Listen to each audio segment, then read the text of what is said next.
ನಮಸ್ಕಾರ ವೀಕ್ಷಕರೇ, ಶುಭೋದಯ. ತಮ್ಮೆಲ್ಲರಿಗೂ ಕೆಪಿ ನಂಜುಂಡಿರವರ ಲಕ್ಷ್ಮಿ ಗೋಲ್ಡ್ಸ್ ಪ್ಯಾಲೇಸ್ ಅರ್ಪಿಸುವ ಬೃಹತ್ ಬ್ರಹ್ಮಾಂಡ ಕಾರ್ಯಕ್ರಮಕ್ಕೆ ಎಂದಿನಂತೆ ಪ್ರೀತಿಯ ಆತ್ಮೀಯ ಸ್ವಾಗತ ಅಂತ ಇದ್ದೀನಿ. ನಾನು ನಿಮ್ಮ ದಿವ್ಯಾಲೂರ್. ನೊಂದವರಿಗೆ ನೀವು ದಾನ ಮಾಡ್ತಾ ಇದ್ರೆ ಧನಿಕನೆಂಬ ಭಾವ ಮೂಡುತ್ತೆ.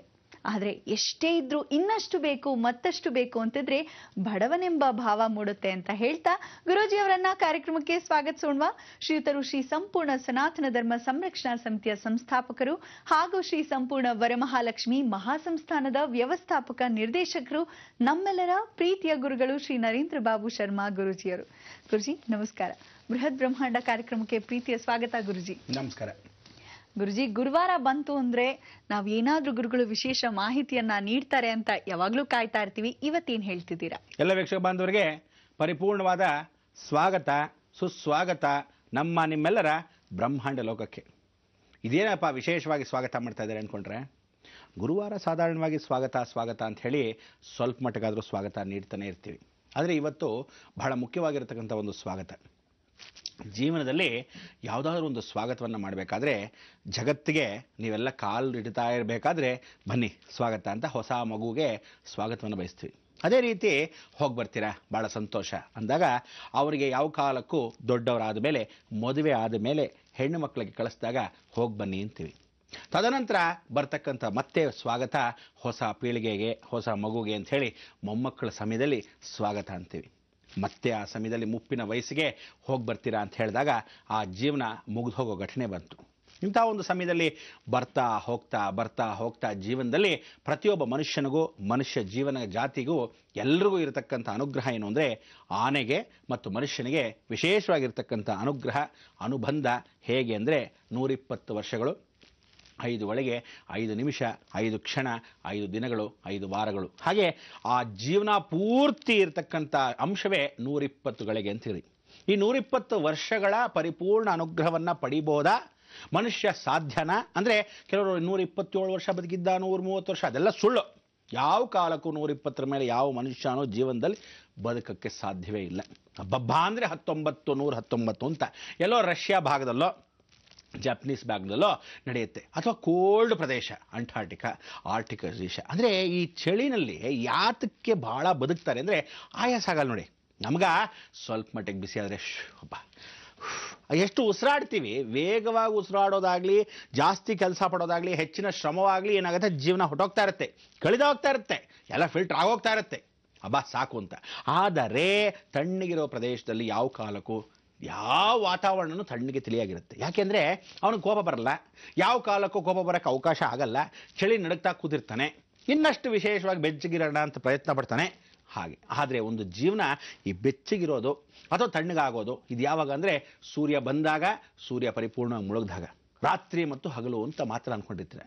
ಮಧ್ಯದಲ್ಲಿ ಈ ಪಂಚಭೂತಗಳು, ಪಂಚೇಂದ್ರಿಯಗಳು ಆಟ ಆಡುತ್ತೆ. ಎಷ್ಟು ಚೆನ್ನಾಗಿ ಅಂದರೆ, ಪಾರ್ವತಿ ಪರಮೇಶ್ವರ ಕೃಪಾ ಕಟಾಕ್ಷ ಅಂದರೆ ಆದಿ ಮತ್ತು ಅಂತ್ಯದಲ್ಲಿ ಇರ್ತಕ್ಕಂಥ ಮಧ್ಯ ಏನೇನಾಗುತ್ತೆ ಜೀವನ.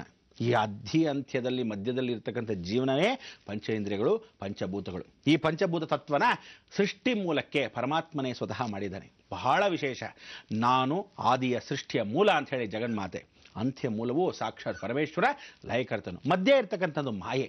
ಆ ಮಾಯೆಯಲ್ಲಿ ಮೋಹ ಮಾಯೆ, ವಿಷ್ಣು ಮಾಯೇತಿ ಸಂಸ್ಥಿತ ಅಂತ ಯಾವತ್ತೂ ಶ್ಲೋಕದಲ್ಲಿ ಹೇಳ್ತೀವಿ. ಅಂದರೆ ವಿಷ್ಣು ಮಾಯೆಯಾಗಿರ್ತಾನೆ. ಪರಮೇಶ್ವರನ ಅಂಶನಾಗಿರ್ತಕ್ಕಂಥ ವಿಷ್ಣು ಮಾಯೆ ಅಂದರೆ, ತಗೋ ನೋಡಿ ಎಷ್ಟು ಚೆನ್ನಾಗಿದೆ, ಇದು ಬೇಕಾ ಅಂತ ತೋರಿಸ್ತಾ ಇರ್ತಾನೆ. ಮಾಯೆ ಎಷ್ಟೋರ್ಗೋ ಸ್ಥಿರವೆಲ್ಲ, ಯಾವತ್ತೋ ಇದೊಂದು ಕಿಸ್ಕೊಳ್ತೀವಿ, ಇದಿರುತ್ತೆ ಎಷ್ಟೋರ್ಗೋ ಇದ್ದಾಗ ಮಾತ್ರ. ಕೆಟ್ಟೋದ್ರೆ ಹೋಯ್ತು. ಮೊಸರು ಇವತ್ತು ತಿಂದ್ರೇನೆ ನಾಳೆ ಬೆಳಗ್ಗೆ ಆದರೆ ಹುಳಿ, ನಾಡಿದ್ದು ಬಂದರೆ ಹುಳ, ಅದಾದಮೇಲೆ ಏನಾಗುತ್ತೆ, ಕೊಳತು ನಾರ್ತಾ ಇರುತ್ತೆ. ಒಂದು ದಿವಸದ ಉಪಹಾರ, ಒಂದು ದಿವಸದ ಉಪಾಕ್ಷೆ ಪರಿಪೂರ್ಣವಾಗಿ ಬೇಕು ಅಂದರೆ ಇವತ್ತಿರುತ್ತೆ, ನಾಳೆ ಇಲ್ಲ. ಹಾಗೆ ಜೀವನನು ಇವತ್ತಿದ್ದೀವಿ, ನಾಳೆ ಇಲ್ಲ. ಆದರೆ ಆ 100 ವರ್ಷಗಳು ಹೇಗೆ ಕಳೆಯುತ್ತೆ ಅಂತ ಯಾರಿಗೂ ಗೊತ್ತಿರಲ್ಲ. ಇನ್ನು ಮೇಲಂತೂ 50 ವರ್ಷಗಳ ಗ್ಯಾರಂಟಿನೂ ಇಲ್ಲ. ಯಾಕೆ ಅಂದರೆ 30ಕ್ಕೂ ಹೋಗ್ಬೋದು, 20ಕ್ಕೂ ಹೋಗ್ಬೋದು, ಇದೋ ಈ ಕ್ಷಣ ಹೋಗ್ಬೋದು. ಬೆಳಗ್ಗೆ ರಾತ್ರಿ ಮಲಗಿರೋನು ಬೆಳಗ್ಗೆ ಗೋವಿಂದ ಜಾಗಟೆ ಹೊಡಿತಾ ಇರ್ತಾರೆ, ಶಂಕ ಊದ್ತಾ ಇರ್ತಾರೆ, ಹೇಳೋಕ್ಕಾಗಲ್ಲ. ಅದಕ್ಕೆ ಹೇಳೋದು, ಪ್ರತಿಯೊಬ್ಬರಿಗೂ ನಾವು ಇರೋಷ್ಟರಲ್ಲಿ ಏನು ಸಾಧನೆ ಮಾಡಿದರೆ ಏನು ಮಾಡಬೇಕು ಅನ್ನೋದು ತಿಳ್ಕೋಬೇಕು. ಆ ಕಾಲದಲ್ಲಿ ಆದರೆ ಏನು ಮಾಡ್ತಿದ್ವಿ, ದ್ವಾಪರಯುಗ, ತ್ರೇತಾಯುಗ, ಕೃತಯುಗ ಅಂತ ಇತ್ತು. ಆ ಕೃತಯುಗ ಮೊದಲಾದಾಗ ದ್ವಾಪರಯುಗ ಪರಿಪೂರ್ಣವಾಗಿ, ಮಧ್ಯದಲ್ಲಿ ಏನು ಬಂತು, ತ್ರೇತಾಯುಗ, ಆಮೇಲೆ ದ್ವಾಪರಯುಗ, ಕೊನೆಯದ ಕಲಿಯುಗ ಬಂತು. ಆದರೆ ಈ ಕಲಿಯುಗದಲ್ಲಿ 120 ವರ್ಷ ಅಂತ ಏನಂತಿದೀವಿ, ಇದರ ಹಿಂದ್ಗಡೆ ಹೋಗ್ತಾ ಇರ್ತಕ್ಕಂಥ ವಿಶೇಷವಾಗಿರ್ತಕ್ಕಂಥ ದ್ವಾಪರಯುಗ ಏನಂತ ಹೇಳ್ತಾ ಇದ್ರು ಗೊತ್ತಾ, ಜಾಸ್ತಿ ಏನಿಲ್ವಂತೆ, 10,000 ವರ್ಷ ಬದುಕ್ತಾ ಇದ್ರು. 10,000 ವರ್ಷ ಬದುಕ್ತಾ ಇದ್ರೆ ಆ ಕಾಲದ ಜನಗಳು 100 ವರ್ಷಕ್ಕೆ ನಾವು ಈಗಿದ್ದೀವಿ ಅಂದರೆ 10,000 ವರ್ಷಕ್ಕೆ ಹೇಗಿದ್ರು.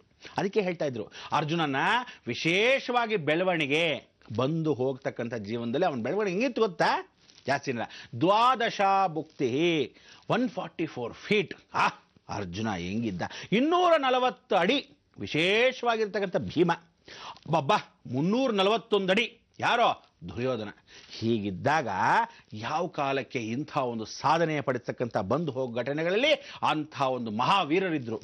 ಇವರು ಇದ್ದಾಗ ಬಚ್ಚಿಟ್ಕೊಳ್ಳೋದೆಲ್ಲಿ, ಅದಕ್ಕೆ ಹೇಳೋದು ಅಜ್ಞಾತವಾಸ.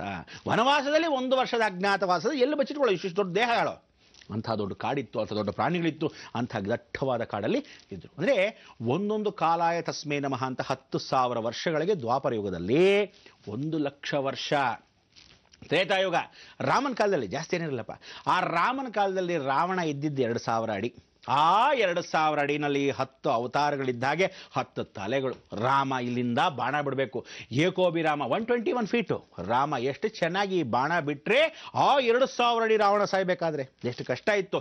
ರಾಮ, ಸೀತಾ, ಲಕ್ಷ್ಮಣ, ಆಂಜನೇಯ ಅಂತ ಇದನ್ನೆಲ್ಲ ಸೃಷ್ಟಿಕಲ್ಪವಾಗಿ ಮಾಡಿರ್ತಕ್ಕಂಥ ಕಾಲ್ಪನಿಕ ಕಥೆಗಳೆಲ್ಲ ಇದೆಲ್ಲ ನಿಜವಾದ ಮಹಾಕಾವ್ಯಗಳು. ಅಂದರೆ ಆ ಜನ್ಮಗಳು ಇದ್ದಾಗ ಅಲ್ಲಿರ್ತಕ್ಕಂಥ ಪ್ರಕೃತಿ ಎಷ್ಟು ಸಹಾಯ ಮಾಡ್ತಿತ್ತು, ಅವರ ಬೆಳವಣಿಗೆ ಎಷ್ಟು ದೊಡ್ಡದಾಗಿತ್ತು, ಅವರಿರ್ತಕ್ಕಂಥ ವೀರರು ಹಾಗೆ ಇದ್ರು. ಈಗ ನಾವಿರೋ ಜೀವನ ಬಹಳ ಸಣ್ಣದು, ವೆರಿ ಸ್ಮಾಲ್. ಇವತ್ತಿದ್ದವ್ ನಾಳೆ ಇಲ್ಲ ಅಂದಾಗ ಆ ಮಧ್ಯದಲ್ಲಿ ಏನು ಮಾಡಬೇಕು, ಧರ್ಮ ಬಿಟ್ಟು ಹೊರಭಾಗದಲ್ಲಿ ಹೋಗೋಕ್ಕೆ ಸಾಧ್ಯವಿಲ್ಲ. ಇಂಥ ಒಂದು ಅಧರ್ಮಗಳಾಗಿರ್ತಕ್ಕಂಥ ದಿನಗಳಲ್ಲಿ ನಮ್ಗೆ ಉಳಿದಿರೋದು ಕೇವಲ ಸ್ವಲ್ಪ ದಿವಸಗಳು ಮಾತ್ರ. 2012ಕ್ಕೆ ಫಿಲ್ಟರ್ ಆಗಿಬಿಡ್ತೀರಾ. ಮತ್ತೆ ಎಷ್ಟು ಫಿಲ್ಟರ್ ಆಗುತ್ತೆ ಗೊತ್ತಿಲ್ಲ, ದೇವರೇ ಬಲ್ಲ. 32 ಕೋಟಿ 1 ಲಕ್ಷ ಜನ ಮಾತ್ರ ಬದುಕಿರ್ತಾರೆ ಇಡೀ ಜಗತ್ತಲ್ಲಿ. ಎಲ್ಲರೂ ಹೊಟ್ಟೋಗ್ತಾ ಇರ್ತಾರೆ. ಅಂದರೆ 2012ಕ್ಕೆ ಹೋಗ್ಬಿಡ್ತಾರೆ ಅಂತಲ್ಲ, ಅಲ್ಲಿಂದ ಹೋಗೋಕ್ಕೆ ಶುರು ಆಗ್ತಾ ಇದ್ದಾರೆ. ಈಗೆಲ್ಲ ಹೋಗ್ಬಿಡ್ತಾರೆ, ಲೈನಾಗಿ ಹೊಟ್ಟೋಗ್ತಾ ಇರ್ತಾರೆ. ಇನ್ನು ಸೆಪ್ಟೆಂಬರ್, ಅಕ್ಟೋಬರ್, ಮಾರ್ಚ್, ಏಪ್ರಿಲಲ್ಲಿ ವಿಶೇಷವಾಗಿ ಹೋಗ್ತಕ್ಕಂಥ ಡಿಸೆಂಬರ್ ಅಷ್ಟೊತ್ತಿಗೆ ಕರೆಂಟ್ಗಳು ಹೊಟ್ಟೋಗಿರುತ್ತೆ. ಅದು ಮಾರ್ಚ್ಗೆ ಬರುತ್ತೋ, ಮುಂದಿನ ವರ್ಷ ಜೂನ್ಗೆ ಬರುತ್ತೋ, ದೇವರೇ ಬಲ್ಲ. ಹೋಗ್ತಕ್ಕಂಥದ್ದು ಕರೆಂಟ್ ಅಂದು ಗ್ಯಾರಂಟಿ, ಕತ್ತಲಲ್ಲಿ ಇರೋದು ಗ್ಯಾರಂಟಿ. ನೋ ಡಿಪೆಂಡೆನ್ಸಿ, ಆಗ ಬರೀ ಇಂಡಿಪೆಂಡೆನ್ಸಿ. ಜೀವನದಲ್ಲಿ ಹಾಗಿರಬೇಕಾದ್ರೆ ಜೀವನ ಇವತ್ತು ಬೆಳಗ್ಗೆ ಏನು ಮಾಡ್ತಾ ಇದ್ದೀನಿ, ನಾಳೆ ಬೆಳಗ್ಗೆ ಅಷ್ಟೊತ್ತಿಗೆ ರಾತ್ರಿ ಏನು ಮಾಡಬೇಕು, ಧರ್ಮ ರಕ್ಷಣೆ. ಅಂಥ ಒಂದು ಧರ್ಮ ಒಂದೇ ನಮ್ಮನ್ನು ಕಾಪಾಡೋಕ್ಕೆ ಈಗ ಸಿದ್ಧವಾಗಿರ್ತಕ್ಕಂಥ ಬಂದು ಹೋಗುವ ಮಧ್ಯದಲ್ಲಿ. ಅದಕ್ಕೆ ಬರುವಾಗ ಬೆತ್ತಲೆ, ಹೋಗಬೇಕಾದ್ರೆ ಬೆತ್ತಲೆ, ಬರುವಾಗ ಇದುವೆ, ನಡುವೆ ಎಂದೆಂದೂ ಕತ್ತಲೆ. ಈ ಕತ್ತಲ ಜೀವನನ ಬೆಳಕು ಮಾಡ್ಕೊಳ್ಳೋದು ಯಾರೋ ಒಬ್ಬನೇ ಸಾಧ್ಯ, ಭಗವಂತ.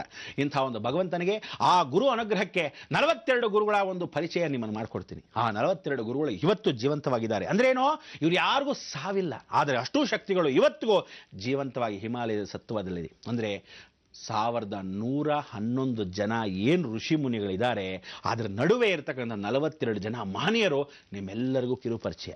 ಯಾರ್ಯಾರು ಅಂತ ಹೇಳ್ತಾ ಇದ್ದೀರಾ? ಹೇಳ್ತೀನಿ, ಒಬ್ಬೊಬ್ಬರಾಗ ಪರಿಚಯ ಮಾಡಿಕೊಳ್ಳೋಣ. ಆದರೆ ಆ ಪರಿಚಯ ಮಾಡೋಕ್ಕೆ ಮೊದಲು ನಾವು ಒಂದು ವಿಶೇಷವಾಗಿರ್ತಕ್ಕಂಥ ಸೂಚನೆಯನ್ನು ತಿಳಿಸ್ಬೇಕು. ಆ ಸೂಚನೆ ಏನು ಅಂದರೆ, ಇವತ್ತಿನ ದಿವಸ ಗಮನ ಇಟ್ಟು ಕೇಳಿ. 16ನೇ ವಿಶೇಷವಾಗಿರ್ತಕ್ಕಂಥ ತಾರೀಕು, ಈ ತಾರೀಕು ಗುರುವಾರದಂದು ರಕ್ಷಣೆ. 10ನೇ ತಾರೀಕಿಂದ ಪ್ರಾರಂಭವಾಯಿತು ಉತ್ಸವ. ಎಲ್ಲಿ? ನಮ್ಮ ಮುಕ್ತಿನಾಗ ಕ್ಷೇತ್ರದಲ್ಲಿ. ಆ ಮುಕ್ತಿನಾಗ ಕ್ಷೇತ್ರದಲ್ಲಿ 16 ವಿಶೇಷವಾಗಿರ್ತಕ್ಕಂಥ ದಿನಗಳಲ್ಲಿ ಷೋಡಶಿ ಅಂತ ಕರಿತೀವಿ.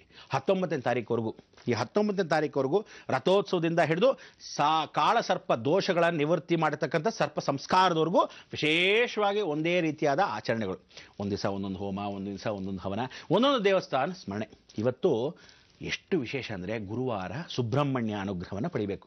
ಶನಿವಾರ ಸುಬ್ರಹ್ಮಣ್ಯ ಸ್ಕಂದ ಜಯಂತಿ, ಅಂದರೆ ಸುಬ್ರಹ್ಮಣ್ಯ ಹುಟ್ಟುತ್ತಾನೆ. ಅದಕ್ಕೆ ಮೊದಲು ಅವನ ಸಹಸ್ರ ನಾಮಾವಳಿ, ಆ ನಾಮಾವಳಿಯಲ್ಲಿ ಸ್ವತಃ ನಾನು ಸಹ ಹೋಗಬೇಕು ಅಂದ್ಕೊಂಡಿದ್ದೀನಿ. ಯಾಕೆಂದರೆ ನೋಡಿ, ಕರೆದು ಹೋಗೋಕ್ಕಲ್ಲ, ಗುರುವಾರ ಅಕಸ್ಮಾತ್ ಕುಮಾರ ಗುರುವೇ ನಮಃ ಅಂತ ಸುಬ್ರಹ್ಮಣ್ಯನಿಗೆ ಅನುಗ್ರಹ ಕೊಡಬೇಕಾದ್ರೆ ನೀವು ಯಾವತ್ತು ಯಾರಾದರೂ ಕರಿತಾನೆ ಅಂತ ಹೋಗ್ಬಾರ್ದು, ಹೊರಟಾಗ್ತಾ ಇರಬೇಕು. ನಾನಂತೂ ಹೋಗ್ತೀನಪ್ಪ, ಕಾರ್ಯಕ್ರಮ ಆದ ತಕ್ಷಣ ಹೊರಡೋಣ ಅಂತಿದ್ದೀನಿ. ನೀವು ಬರ್ತೀರಲ್ವಾ?